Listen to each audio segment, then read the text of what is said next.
With my love of SEGA's Super Monkey Ball series, it's probably surprising I've never tried any of their other franchises. I mean, I kinda played Sonic Mania a few years back, but I did it over about 2 years, so I'd hardly count it.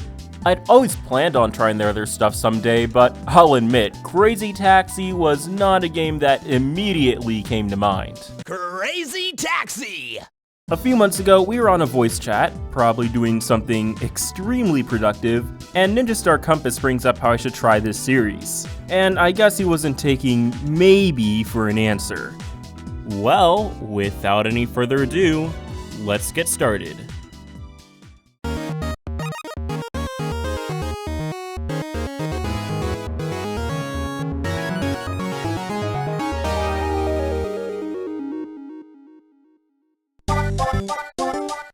Hey there, I'm Kardino. And yeah, up next on my list of newly played games is Crazy Taxi.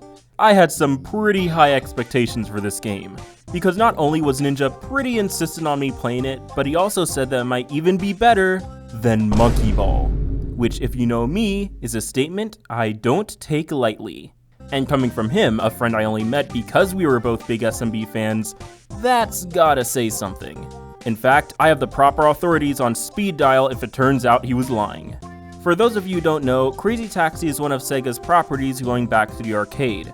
They then made a few ports and sequels across various systems over the years, most of which aren't officially available anymore. Well, at least they ported the first game to Steam and certain 7th gen consoles. Just the first one, not the other two, for very good reasons, I'm sure. I mean, there's a PSP version with 1 and 2, but, you know. But enough preamble, let's get into the game. Hey, it's time to make some crazy money. Are you ready? Here we go! Oh yeah, so before I go any further, this game uses licensed music, and I'm not about to bury this thing under 50 copyright claims no matter how good Radiator is. So I'll just paste some music on top. Anyway, let's go.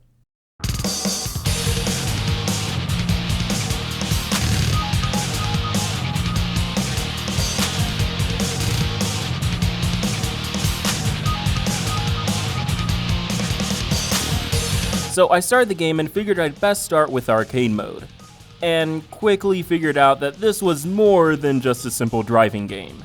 I mean, yeah, it's simple in concept, but there's definitely some tech to be learned. What's this game about? You are a cabbie, and you gotta bring people to various destinations around a city.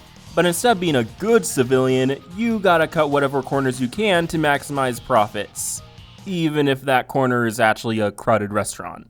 Now, I know what you're thinking, that sounds pretty terrible, but don't worry about it. I mean, they dive out of the way for one thing, and you go through them harmlessly anyway. So all that you're really doing is mindless destruction, which makes the monkey side of my brain very happy. Anyway, like I was saying, you get people to their destinations by following this arrow and stopping in the highlighted areas. The more people you manage to pick up, the more extensions you get to your game time. And your incentive is to run the game as long as you can while getting a bunch of money. And when I say a bunch of money, I mean it. Now, I know this all sounds easy, but I quickly found out that I made the wrong judgment. So, after I took that fat L, Ninja told me to head over to Crazy Box, which effectively acts as a tutorial. And I'm a little mixed on this mode. Don't get me wrong, it's mostly positive. It consists of 16 missions which train you in different aspects of driving. For one, you need to learn how to speed boost, for another you need to learn to drift, and another one you need to get a set amount of crazy rush combos. And by the end, you're definitely much better at the main game. I was able to just barely pass the final mission after hours of grinding, then went back to arcade mode and got A's and S's pretty easily. So yeah, it definitely is effective, I just wish it had a shallower or longer difficulty curve. Although these may act as tutorials, these are really more like challenges, so they definitely don't start off easy, often having very strict time limits. But hey, I beat them all in a week, which is more than Ninja can say, might I add. And you even get a bike when you win. Now, normally I'd go more in depth on the gameplay and mechanics of the game, but the thing is, there's really not much else to say. I suppose the physics are pretty janky, but this is probably the only game where I mostly don't mind. I mean, when you're punching through traffic on the freeway only to run into a truck that decides to randomly switch lanes, it's pretty funny when the car will fly in a random direction and the passenger just yells at you for being an idiot. As for the presentation, it's pretty on par for a game made during the 6th gen. One thing I do like is that classic art style which mixes pseudo-realism with cartoon stuff. It'd be really cool to see an HD remake of this game. And the music? I think it's tonally appropriate, albeit somewhat generic and forgettable. Except Radiator, that one's a banger. Apparently the version they re-released has a new soundtrack since most of the old licenses expired. Oh well. To be honest, I more so dislike how the songs keep starting over on Crazy Box. Trust me, you will become very familiar with the first 10 seconds of these songs.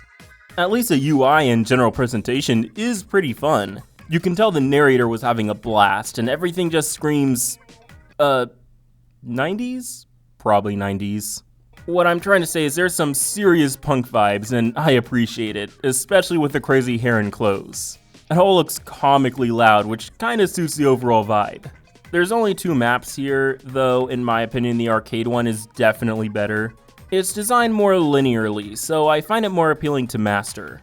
Don't get me wrong, the second map is good, and I get it's supposed to feel hectic, but I just don't see myself mastering it like that. I mean, the physics are already jank enough. Do we really need everything to be laid out in the most confusing way possible too?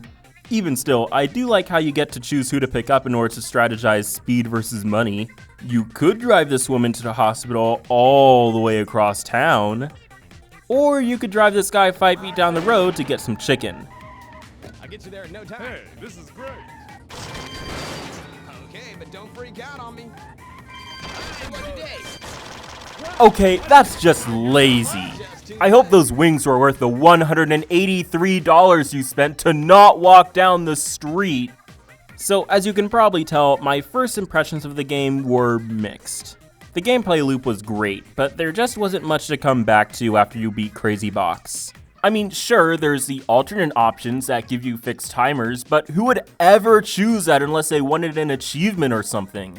That'd be like playing the original Monkey Ball games, but taking out the lives counter. And while you're at it, just skip the stages you can't beat. I mean, it's not like the game was built around. And that was where I was gonna end the review. But while doing some research, I found out they made a mobile port of it too. And this one flaunts the original soundtrack and a paid with ads experience. So I tried it and you know what? This isn't too bad. At the very least, this version is much better than I expected. I think the virtual controls actually work here. Definitely no match for the sticks, but hey, it's all worth it for the addition of gyro controls, right guys? Not gonna lie, I find the second control scheme so masochistically funny to play with that I use it a lot more than I expected. Plus, the original soundtrack really is so much better than the new one.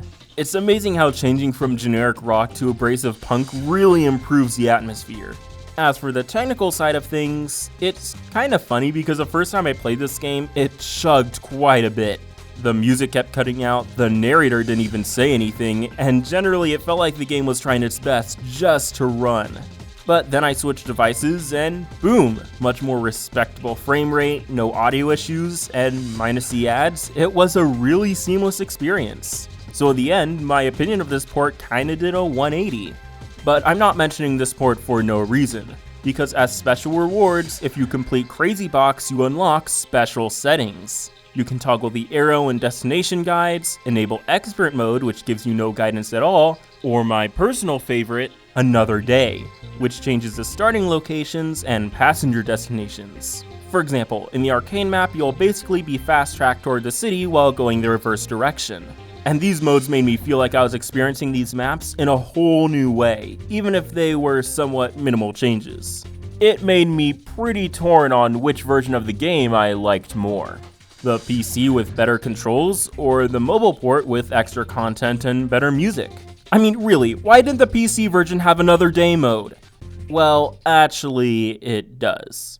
After a quick search, I found out these unlockables were actually cheat codes from the original, meaning that the only special thing the mobile port had now was the original soundtrack.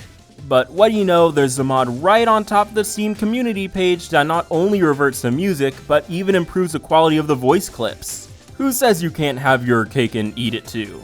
And if you really want, you can even add back the shameless branding that the original game had, which you could argue had a better implementation than Monkey Ball. So I really couldn't blame you for doing it. So now that I have the ultimate version to play on my PC, is Crazy Taxi better than Monkey Ball? No, and I feel disgusted that Ninja would lie to me like that. Summon the Twitter soldiers, boys. We got a fake fan on our hands. Don't get me wrong, this game is fun, and the cheat codes really helped with keeping things fresh. But while ruining everyone's day because the customer is always right is fun, other than the bike, there's nothing to unlock. Once you mastered a crazy box, you're basically just left to beat your high score, which is a bit disappointing to me. I mean, we're already making boatloads of money, why not give us new stages or mission sets to unlock? I'm not asking for something like a story mode, I just want a little more meat on the bone. I mean, Monkey Ball 1 had 4 challenge modes across 112 stages, 2 multiplayer modes, and a pack of 6 minigames to boot. Crazy Taxi has 2 maps and 16 missions. That being said, the gameplay loop is pretty addicting, and even with nothing to do, I'll sometimes pull it out for a quick round or two. It was a surprise for me when I got the Secret Awesome rank, and someday I'm sure I'll get the Crazy. So while I wouldn't say it surpassed expectations, it kinda did at the same time. And maybe the other games added more stuff, I don't know. But seeing as they're not really available anymore, I'll just have to be content with this one. Seriously, SEGA, port these games to the Switch. But yeah, that was my experience with Crazy Taxi. Until next time, thanks for watching, and I'll see you in the next video.